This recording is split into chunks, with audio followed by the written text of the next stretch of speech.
Dia disangka, saya harus bayar penalti ini karena ini environmentally bad dan sebagainya, dan saya harus cari sumber-sumber energi yang bersih, dan saya harus sediain fund untuk juga pembersihan lingkungan. Makanya dia nawarin kita kalau nggak salah $1 miliar apa dana funds itu kan untuk climate mitigation, Pak. Jadi dia kumpulin, Pak, itu. Jadi oil fund Norwegia itu sekarang udah hampir nyampe $400 miliar saya dengar, dan itu dikelola oleh satu lembaga investasi tertentu yang lembaganya terkenal sangat-sangat bersih, dalam arti bersih lingkungan maupun bersih pengelolaannya, Bu, auditable accountability-nya. Terkenal itu, Pak. Ya. Jadi dia jaga sustainability-nya gitu, jaga kemandiriannya di situ, karena dia tahu we are talking about non-renewable resources, yaitu oil and gas yang dia punya. Ya.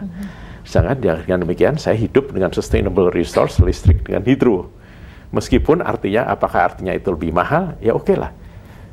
Ya, cuman dia cara pengelolaannya memang dari awal dia udah sadari, dan kemudian dia tumbuh kembangkan industri minyaknya bukan main, Pak. Yang namanya Statoil, Pak, itu masih BUMN, Pak. BUMN, karena dia memang public company, cuman 67% itu yang kuasai sahamnya masih pemerintah. Hanya 33% yang publik. Ya. Dan sudah menjadi salah satu dari 7 major oil company sekarang, Pak. Yang dulunya 20-30 years ago is nothing, Pak. Dia hanya ngekor aja Exxon Mobil, ngekor aja Shell.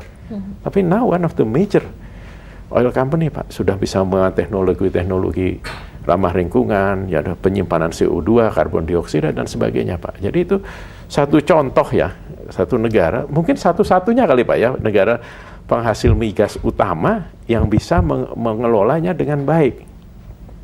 Ya, sumber daya alamnya. Negara-negara Timur Tengah itu mereka kaya minyak, tapi memperlakukan minyak sebagai barang murah. Misalnya di Saudi Arabia, kalau saya tidak salah, harga solar Rp400. Iya, betul. Seperti almost zero lah. Sehingga memunculkan, kalau kita lihat kendaraan-kendaraan yang boros semua gitu, Pak, ya. Ya mungkin tidak tak terbatas gitu apa ininya. Nah, kalau Bu Tri lihat, sebetulnya yang dibutuhkan rakyat itu apa sih, Bu? Apa BBM murah, listrik murah, tapi itu dengan apa konsekuensi seperti Pak Ari, atau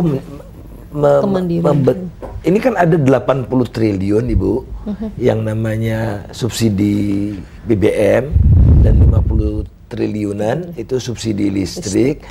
Saya kok punya perasaan gitu bahwa yang Ibu bantu itu dia nggak dapat listrik, nggak ada kendaraan umum, yang nggak dapat subsidi-subsidi sebelumnya gitu. Jadi bagusnya seperti apa nih? Kalau saya melihat, saya melihat ini, saya selalu to be cynical gitu ya. Saya katakan bahwa jangan jadi orang miskin di Indonesia gitu. Artinya apa?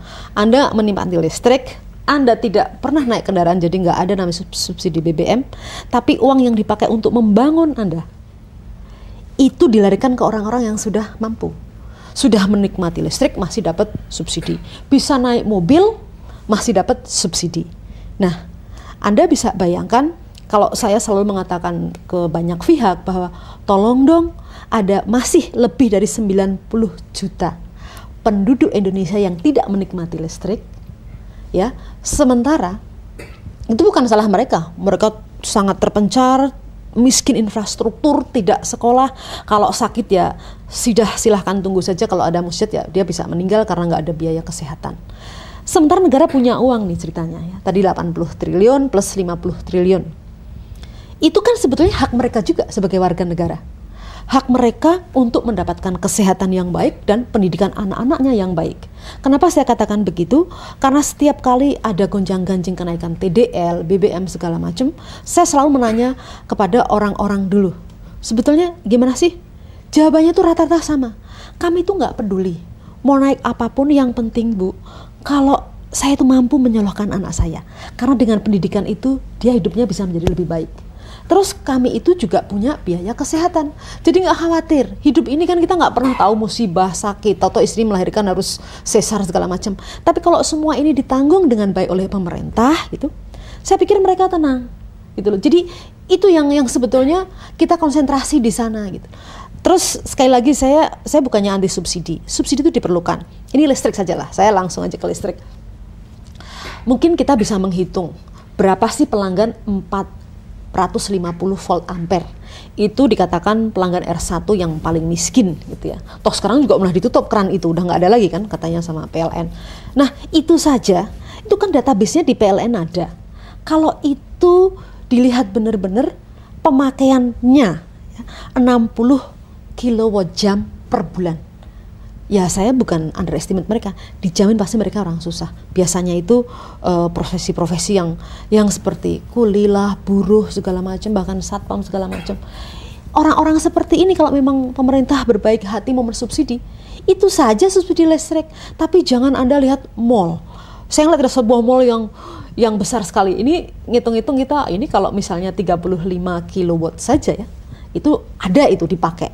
Padahal itu menerangi sebuah desa bisa, yang terpencil itu bisa terang benderang gitu loh. Nah, apa salahnya dari dulu saya katakan bahwa uang subsidi ini sebaiknya itu diberikan langsung kepada orang-orang yang memerlukan. Bantulah mereka yang memang perlu dana-dana investasi di daerah-daerah terpencil yang ingin mendapatkan pembangkit listrik secara mandiri. Saya katakan mandiri karena apa? Begitu udah selesai dibangun, asal dipersiapkan dengan benar-benar, mereka seumur hidup nggak tergantung sama siapa-siapa, nggak tergantung sama PLN. Mereka mampu mengelola pembangkit listriknya dengan baik dan berkelanjutan kalau dipersiapkan dengan benar ya, tidak membangunnya tidak dengan sistem project basis seperti APBN atau APBD gitu ya. Nah, ini malah bisa menggulirkan kegiatan ekonomi. Karena biasanya kalau membangun daerah yang terpencil, itu yang kesulitan utama adalah bagaimana dana itu bisa tersedia buat mereka. Karena membangunnya adalah, kalau bahasa saya itu mengempower. Jadi Anda jangan memberi listrik sebagai infrastruktur, tapi listrik itu adalah sebagai tulang punggung kegiatan ekonomi. Jadi dikasih listriknya, tapi digarap ekonominya. Itu sustainable. Kita lanjutkan nanti Mbak ya. Para pemirsa, kita harus jeda sejenak. Jangan kemana-mana, kami akan segera kembali.